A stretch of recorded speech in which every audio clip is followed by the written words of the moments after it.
어, 사실 오늘 이 말라기 말씀은 내일부터 시작되는 큐티 본문입니다. 오늘까지는 이제 호세아를 묵상하게 되는데 제가 좀 함께 나누고 싶은 말씀이 있어서 하루 일찍 시작을 합니다. 내일부터 시작되는 큐티도 잘 하시고 말라기도 잘 묵상하셨으면 좋겠습니다. 자, 말라기는 학개, 스가랴와 더불어서 구약성경 마지막에 있는 선지서 책입니다. 오랜 포로 생활을 마치고 고향으로 돌아오는 이스라엘 사람들의 삶을 다루고 있는 책인데요. 이스라엘이 북이스라엘과 남유다로 분열된 이후에 북이스라엘은 아수르에 의해 멸망하고 남유다는 바벨론 제국에 의해서 멸망하게 됩니다. 그리고 멸망했다가 포로로 잡혀간 사람들이 돌아왔을 때 기록한 책이었습니다. 아수르와 바벨론은 여러 나라를 정복했던 제국인데 정책이 좀 달랐습니다. 아수르는 굉장히 폭력적이고 잔인한 국가였습니다. 그래서 정복한 나라들의 백성을 그냥 내버려 두지 않았습니다. 그 민족을 다 찢어서 흩어버리고 함께 살지 못하도록 만들었습니다. 그리고 다른 지역에 있는 다른 민족들을 데리고 와서 섞어버렸습니다. 혼합주의 정책을 쓴 것이죠. 그러다 보니 어떻게 됩니까? 민족의 정체성은 사라지고 이렇게 서로 이렇게 혼합되어서 살게 되는 것입니다. 그러니까 반역을 꿈꿀 수도 없고 반란을 생각할 수도 없습니다. 서로 다투느라 아수르에 대항을 하지 못하는 것입니다.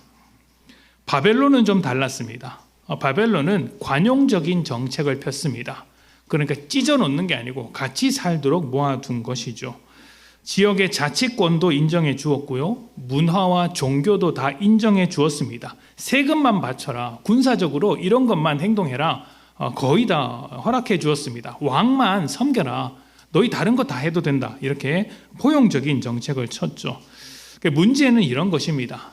지역의 자치권을 인정해 주더라도 정말 중요한 그 귀족들, 지도층, 엘리트 계급은 모두 본국으로 소환했습니다. 그러니까 우리가 잘 아는 다니엘 있지 않습니까? 다니엘이 바벨론에 가서 아주 높은 위치에 오르게 되죠. 그러니까 다니엘이 엘리트라서 그렇습니다. 데리고 간 거예요. 그리고 본국으로 소환해서 바벨론을 위해서 일하도록 시켰습니다. 그러니까 포로 생활을 하는 것인데 나름대로 좋은 대우를 받았습니다. 바벨론에 간 사람들은요. 문제는 남아있는 사람들이죠. 누가 남아있습니까? 능력 없는 사람들, 가진 것 없는 사람들, 하층민들이 남아있는 것입니다. 게다가 그 땅은 전쟁으로 폐허가 된 땅이에요. 성전도 무너졌지만 그 도시를 보호하고 있는 성벽도 무너졌습니다. 군사도 없죠. 힘도 없죠. 가진 것도 없죠. 그러니 어떻게 되겠습니까? 뭔가 좀 해보려고 하면 주변에서 침략을 하고 수탈해 가는 것입니다. 사회적인 분위기가 어떻겠습니까? 아주 비참하고 낙담하고 이렇게 힘들어지게 되죠.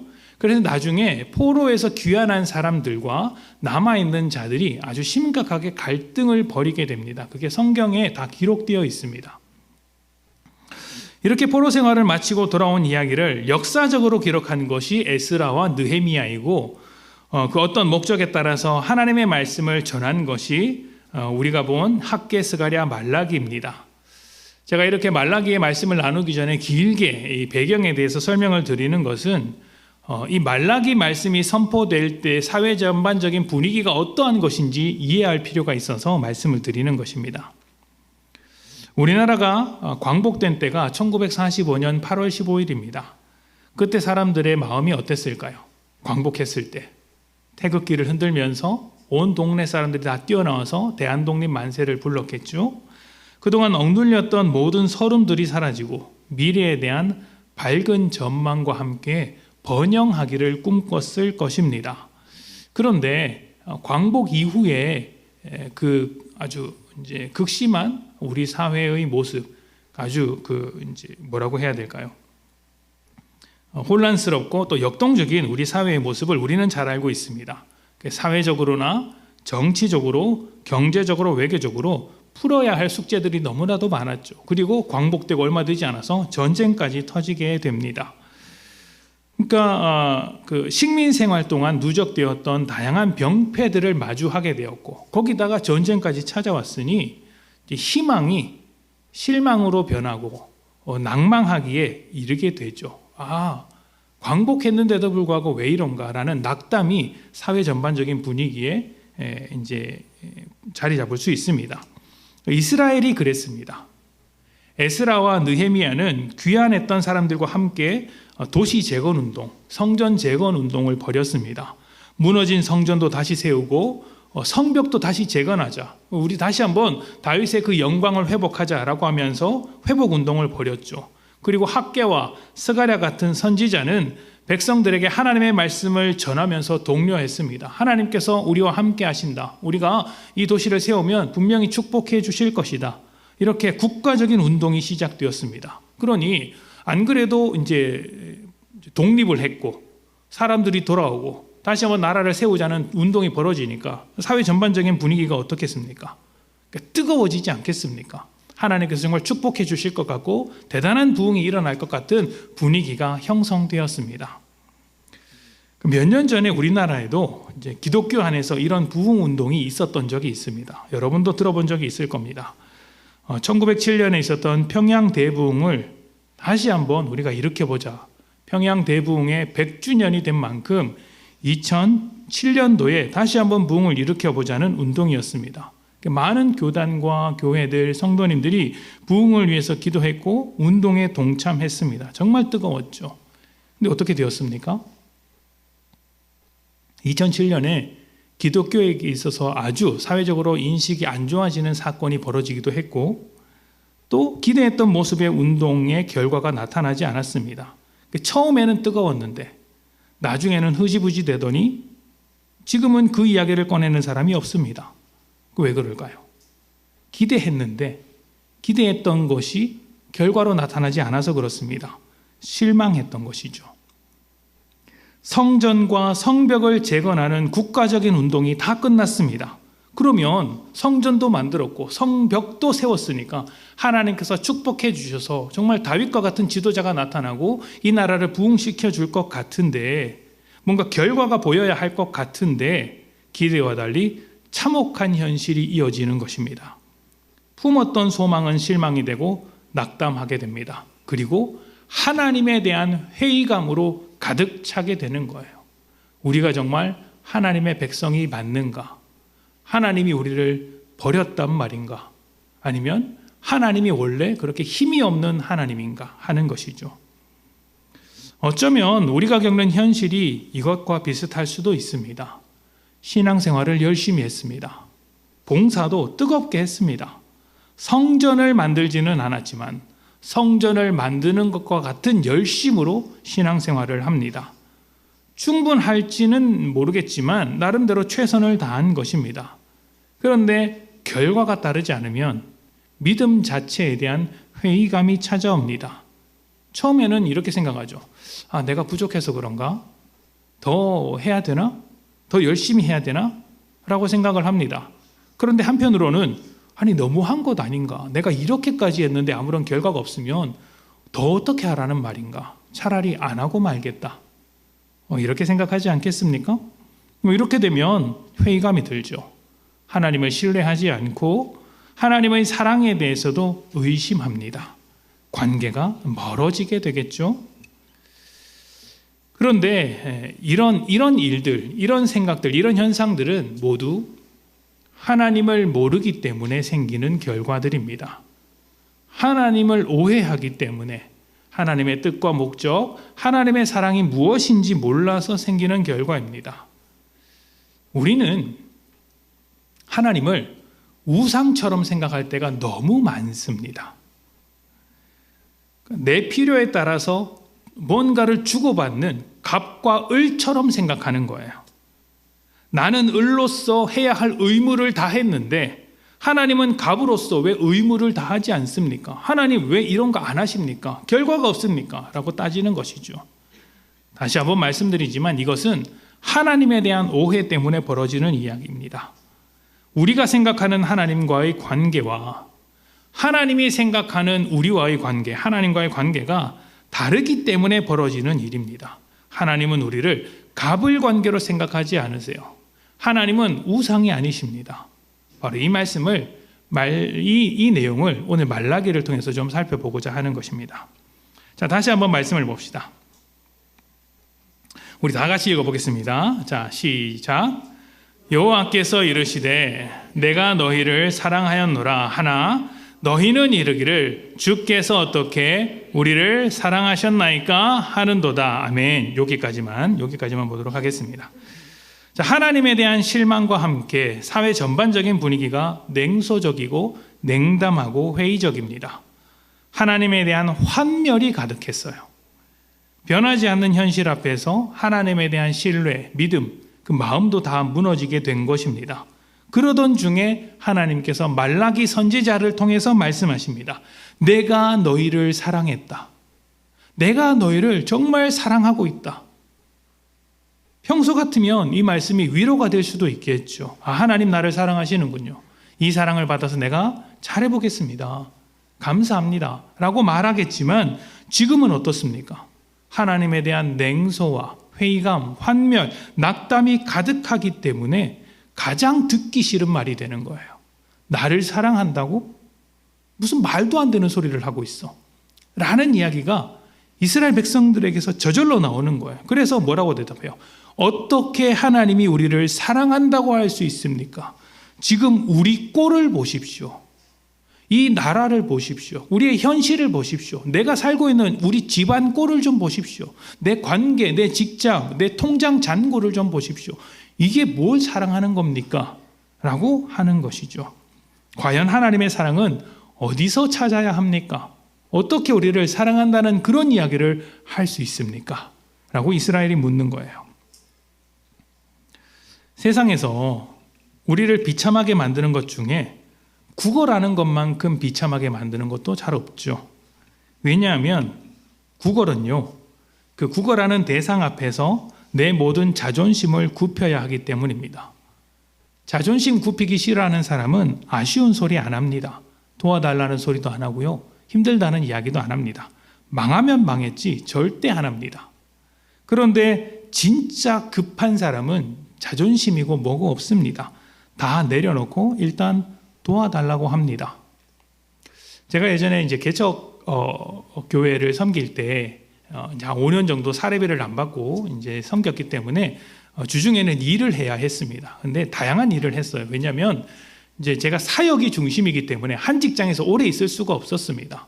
한 직장에 오래 있으려면 이제 정규직으로 들어가거나 그렇게 해야 되는데 그러려면 이제 사역을 제대로 못할 것 같아서 그냥 계약직으로 하고 교회 사역 있으면 일 그만두고 교회 사역하고 다 새로운 직장 구하고 이렇게 했었거든요. 근데 그러던 중에 어떤 사무실에 들어갔는데 이제 그 사무실에서 이런 일이 있었습니다. 어떤 한 분이 찾아오시는 거예요. 근데 얼굴이 되게 이렇게 이제 되게 어두운 낯빛을 가지고 사무실에 찾아와서 이제 문을 여시는데 들어올 때부터 울면서 들어오시는 거예요. 무슨 일인가 싶었는데 저희 그 사무실의 사장님에게 돈을 빌리러 오신 분입니다.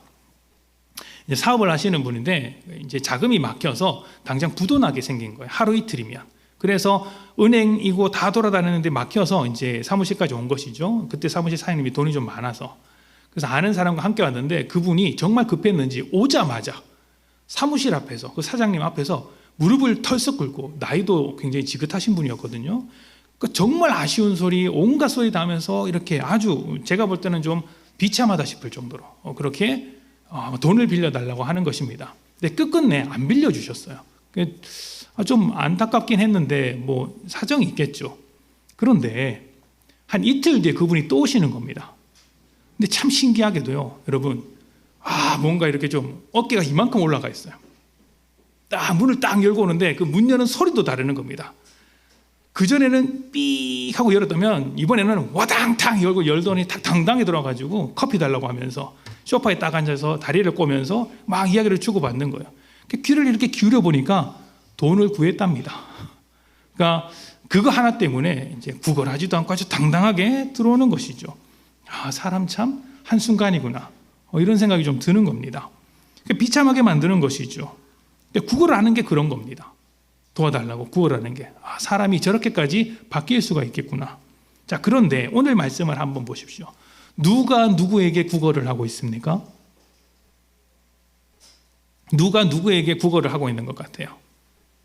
하나님이 누구에게? 사람에게 구걸하고 있습니다. 내가 너희를 사랑했다. 언제 사랑했는데요? 내가 너희를 사랑했다니까? 언제 사랑했는데요? 지금 하나님이 이스라엘 백성에게 사랑을 구걸하고 계시는 거예요. 여러분, 자녀들에게 사랑을 구걸하는 부모만큼 비참한 부모가 있을까요? 제가 가끔씩 자녀들한테 이야기를 하는 게 있습니다. 너희가 자라면서 절대 해서는 안 되는 이야기가 하나 있다. 뭐냐면 엄마 아빠가 나한테 해준 게 뭐야? 그 이야기다. 그것만은 하지 마라. 왜냐하면 그거는 부모의 인생을 지워버리는 이야기이기 때문입니다. 최선을 다하고 있잖아요. 부모로서 능력이 안 돼서 못할지언정 최선을 다하고 있거든요. 근데 자녀들이 그걸 몰라주고 모른 척하고 그냥 무시해버리면 부모는 살 힘이 안 납니다. 그러니까 최소한 그것만은 말하지 마라 이야기하는데 지금 이스라엘이 그 이야기를 하고 있는 거예요. 언제 사랑했는데요? 라고 하는 것이죠. 이스라엘의 입장은 이런 것입니다. 우리나라 꼴이 이런데 내가 지금 이런 삶을 살고 있는데 이 모양 이 꼴로 살고 있고 이렇게 힘들게 살고 있는데 어떻게 하나님이 우리를 사랑한다는 말을 할 수 있습니까? 나는 인정 못하겠습니다 하는 것입니다. 하나님은 왜 구걸하실까요? 우리를 사랑하기 때문입니다. 이스라엘은 왜 사랑을 의심할까요? 현실 때문입니다. 그러니까 이것은 뭐냐면요, 결국 사랑하는 것에 대한 이해의 차이 때문이에요. 하나님께서 우리에게 사랑하신다고 말하는 것과 이스라엘이 사랑하기 때문에 받고 싶은 게 서로 달라서 생기는 문제입니다. 쉽게 예를 들면 이런 것이에요. 자, 부모가 해줄 수 있는 사랑과 자녀가 바라는 사랑은 절대 똑같은 것이 아닙니다. 절대 똑같지 않아요. 똑같으면 안 됩니다. 애초에 사랑의 크기가 다르고 사랑하는 이유가 다르고 그 사랑을 통해 만들어내고 싶은 게 다르기 때문이에요. 여러분도 뭐 잘 아시죠? 제가 제자 훈련할 때나 가끔씩 이제 집사님들과 이야기할 때 꺼내는 이야기인데요. 아이를 키우면서 저에게는 두 가지 목표가 있었습니다. 하나는 뭘까요? 모르시는군요. 하나는 집안에 TV를 없애는 거였어요. 아이가 태어나면서 우리 집안에는 절대 TV를 놓지 않겠다였어요. 이거 성공했습니다. 그래서 TV를 없애버렸어요. 두 번째는 뭘까요? 아이가 대학생이 될 때까지 스마트폰을 사주지 않는 것입니다. 제가 첫 번째는 성공했다고 하면 그렇구나 라고 합니다. 두 번째 목표를 이야기해요. 스마트폰을 사주지 않겠다. 그러면 이 이야기를 듣는 모든 부모님들이 안 될 걸 이렇게 하시는 거예요. 안 될 걸 이렇게 이야기를 합니다. 그냥 사주더라도 아무것도 안 되는 폴더폰 이런 거 있잖아요. 피처폰 이런 거 사주고 싶은데 이제 지금 이제 이 이야기를 듣는 여러분의 눈빛과 같은 모습으로 저를 쳐다보는 거예요. 안 될 걸. TV를 없애는 것은 성공을 했습니다. 워낙 어렸을 때 그런 환경을 만들었기 때문에 저희 집은 TV 없는 게 이제 익숙해요. 오자마자 TV를 켜거나 이러지는 않습니다. 그냥 자기가 하고 싶은 걸 하죠.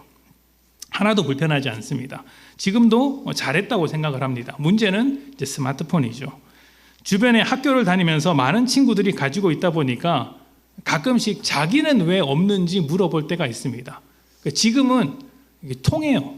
뭐가 통하냐면 너 있잖아 말하는 거예요. 요만한 시계 있거든요. 시계, 전화 기능이 되는 시계. 이게 너 폰이야 라고 하면 그게 먹힙니다. 얼마나 될지 모르겠지만 그렇습니다. 아이가 원하는 것은 무엇입니까? 스마트폰을 사달라는 것이죠. 부모가 해주고 싶은 건 뭡니까? 안 사주는 겁니다. 여기 차이가 있는 거예요. 부모는 사랑하기 때문에 안 사주고 싶은 거예요. 아이는 사랑하면 사달라는 것이죠. 안 사주면 어떻게 합니까? 정말 나를 사랑해 주는지 의심합니다.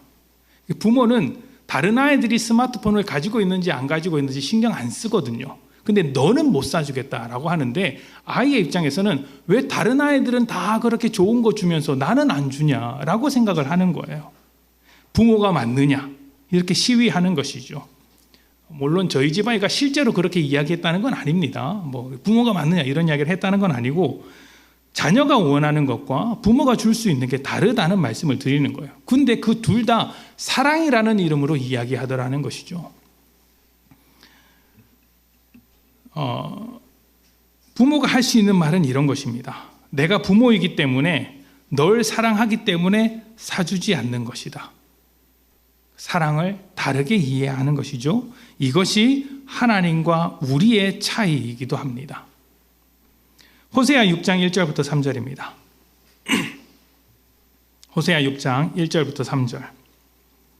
오라 우리가 여호와께로 돌아가자. 여호와께서 우리를 찢으셨으나 도로 낫게 하실 것이요 우리를 치셨으나 싸매어 주실 것임이라.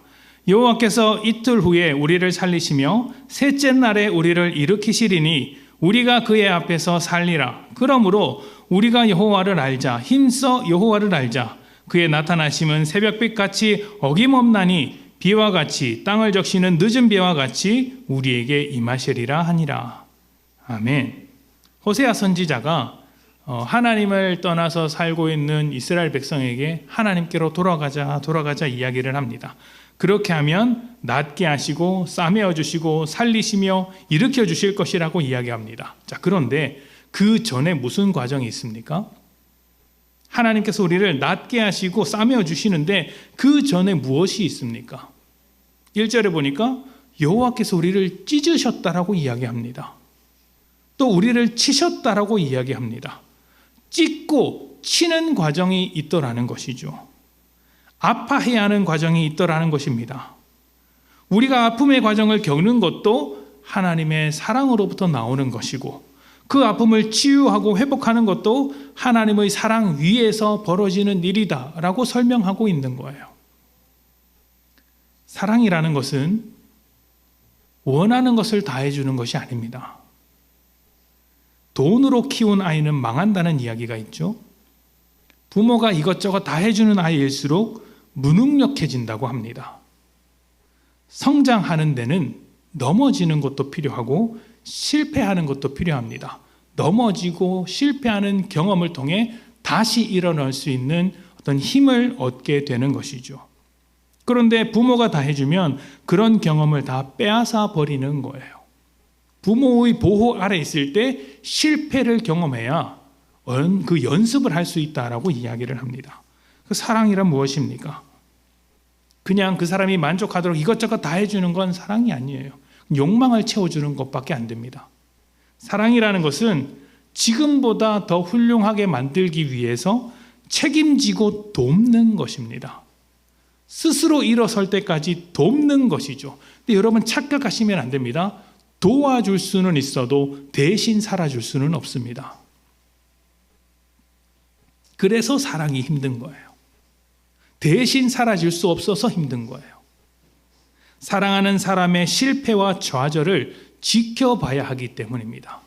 아무리 도와줘도 실패하고 좌절하죠. 그런데 그 실패와 좌절을 함께 짊어지면서 내가 끝까지 너를 돕겠다, 너를 포기하지 않겠다 하는 것이 사랑입니다.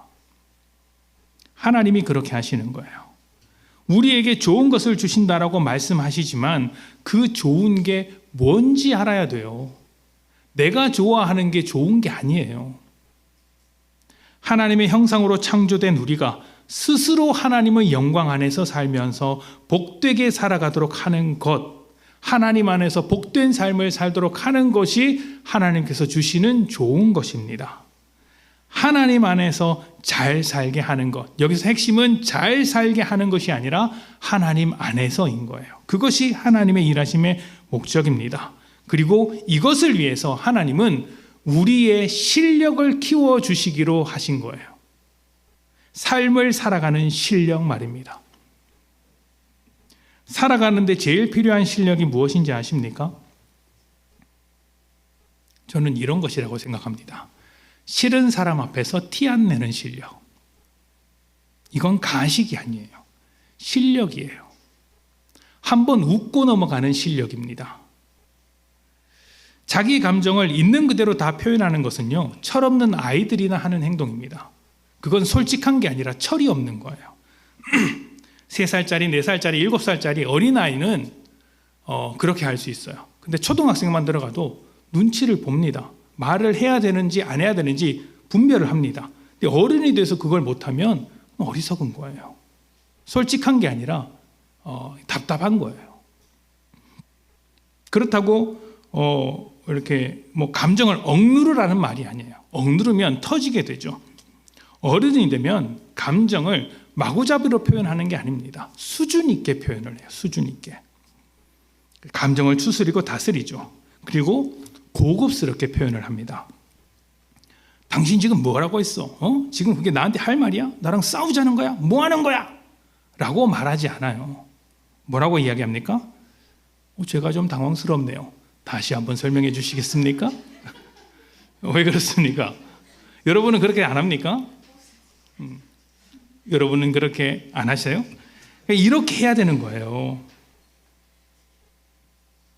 말이 안 통하는 사람이 있으면 한 귀로 듣고 한 귀로 흘리는 것도 실력이에요.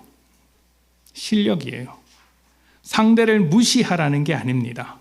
실력 없는 상대방과 똑같아지지 말라는 이야기를 드리는 것입니다. 교회에서나 목장 모임도 그렇습니다. 교회에 있다 보면 참 신기한 게 교회는 하나님의 뜻을 따라 모이는 공동체임에도 불구하고 만나보면 야 진짜 죄인들이 득실득실한 공동체구나라는 것을 발견하게 됩니다. 그럼 여기서 하나님을 아는 사람은 어떻게 해요? 저 꼴보기 싫은 사람 교회 안 나왔으면 좋겠다. 아니면 내가 이 교회를 나가야지. 이렇게 생각하지 않아요. 어떻게 생각합니까? 이래서 하나님이 우리 가운데 오셨구나. 이래서 우리에게 은혜를 주시는구나. 이걸 고백하는 거예요. 종종 담임 목사도 불편하게 생각하는 성도들이 있어요. 우리 교회 성도님들은 아니겠죠? 다른 교회는 있겠죠. 담임 목사도 불편하게 생각하는데 다른 성도들은 오죽하겠습니까? 그래서 그냥 예배만 드리고 모임은 참석하지 않겠다고 하시는 분들도 꽤 많아요. 근데 죄송한 말씀이지만 그것은 편식하는 아이들과 똑같아요. 좋아하는 반찬만 골라 먹겠다고 하는 것처럼 맞는 사람하고만 지내겠다. 그냥 나 좋아하는 사람, 내가 좋아하는 사람하고만 어울리겠다. 싫은 사람하고는 안 만날래 라는 것이죠. 그게 뭐냐면 나는 실력이 없어 라고 고백하는 거예요. 에베소서 4장 1절부터 3절을 봅시다.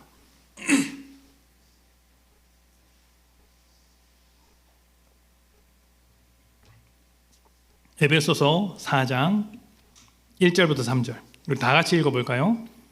시작.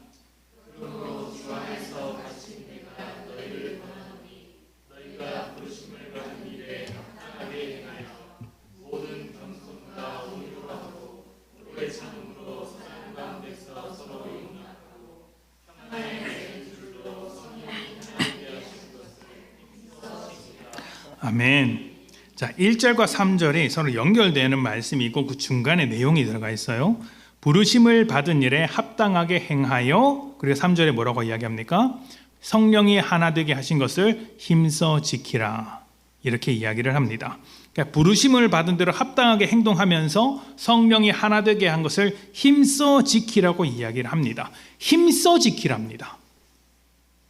교회든 목장이든 믿음의 공동체를 지키는 데는 힘을 쓰는 게 필요하다는 이야기예요. 힘을 언제 씁니까?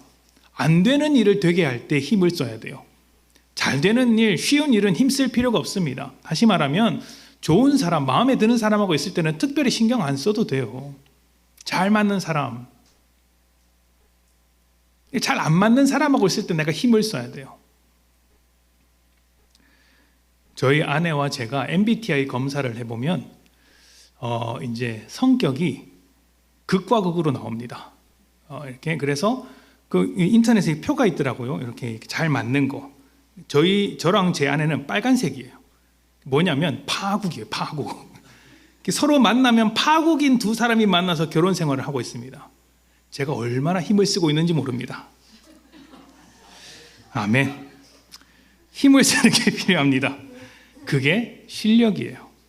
그게 실력이에요. 그러니까 지금 이 말씀이 어떤 말씀이냐면 믿음의 실력으로 너희 믿음의 공동체를 지켜가라. 하나님께서 너에게 만들어주시는 그 실력으로 믿음의 공동체를 지켜가라. 힘을 써라. 이렇게 이야기합니다. 근데 그 실력이 뭐예요? 2절에 나와 있어요. 모든 겸손과 온유, 오래 참음이라고 이야기합니다. 오래 참음. 그리고 사랑으로서 서로 용납하는 것. 이게 실력이에요, 이게. 좋은 교회는 어떤 교회입니까? 사랑이 가득한 교회라고 이야기를 하죠. 사랑이 가득한 교회는 어떤 교회입니까? 하하호호 웃고 잘 맞고 재밌고 이런 교회가 아니라, 물론 그렇게 되면 좋겠죠. 그렇게 되면 좋습니다만 그게 사랑이 가득한 교회가 아니에요. 예수님에게서 찾아야 되는 거예요. 우리 사랑의 모델, 우리 삶의 모델은 주님이시잖아요. 예수님은 우리를 위해 십자가에 달려 죽으셨습니다. 그 전에는 가룟 유다의 발을 씻겨 주셨어요. 그 발을 씻기시면서 뭐라고 하셨냐면 내가 너희를 사랑하되 끝까지 사랑하겠다라고 말씀을 하세요. 그러니까 하나님을 배신한 죄인들을 위해서 십자가에 달리시고 자기를 배신할 유다를 위해서도 발을 씻겨 주시는 것이 사랑인 겁니다. 하하호호 웃고 떠드는 게 아니에요. 그래서 좋은 교회, 사랑이 넘치는 교회는 못나고 부족한 사람, 그리고 때로는 나를 찌르는 것과 같은 사람도 안고 갈 수 있는 게 사랑 있는 교회예요. 힘을 써야 되죠. 목장도 그렇습니다. 부족하고 못난 사람 하나를 데리고 가기 위해서 그 목장 식구 모두가 불편함을 견디고 십자가를 질 수 있으면 그게 정말 훌륭한 목장이에요. 살다 보면 참 신기한 게 하나 있어요.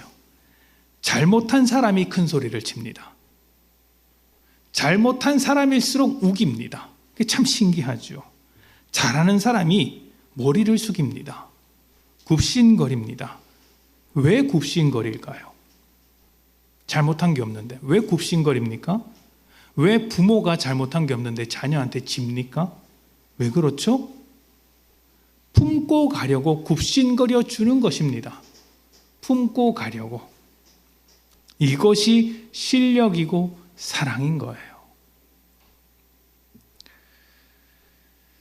하나님께서 말라기 선지자를 통해 말씀하시는 것은 이런 것입니다. 내가 너를 사랑하고 있다. 내가 이렇게 너희를 사랑하고 있다. 나는 절대 너희를 포기하지 않는다. 그래서 반드시 고쳐내겠다. 너희를 실력 있게 만들겠다 하는 것입니다. 이것이 하나님께서 우리를 향해 가지신 사랑의 정체입니다.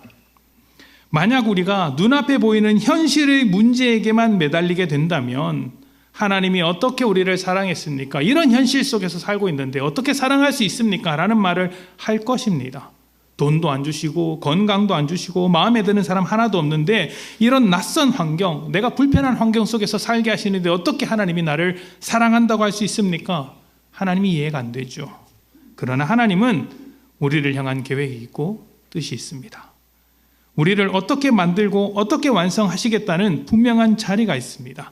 그 자리까지 포기하지 않고 데리고 가겠다고 하시는 것이 하나님의 사랑이에요. 우리의 반항과 우리의 불만과 우리의 반역에도 불구하고 포기하지 않고 이끌고 가는 것이 하나님의 사랑입니다. 하나님의 깊고 넓은 사랑이죠. 이 사랑에 여러분의 삶을 맡겨보지 않겠습니까? 현실을 감당하고 더 나은 우리를 만들기 위해 포기하지 않으시는 하나님, 우리를 감당하시기 위해서 더 실력 있게 만들기 위해서 지금도 여전히 우리를 사랑하시는 하나님 앞에 감사하십시오. 그리고 그런 하나님과 함께 살아가시는 복된 여러분 되시기를 축복합니다. 우리 함께 기도하겠습니다.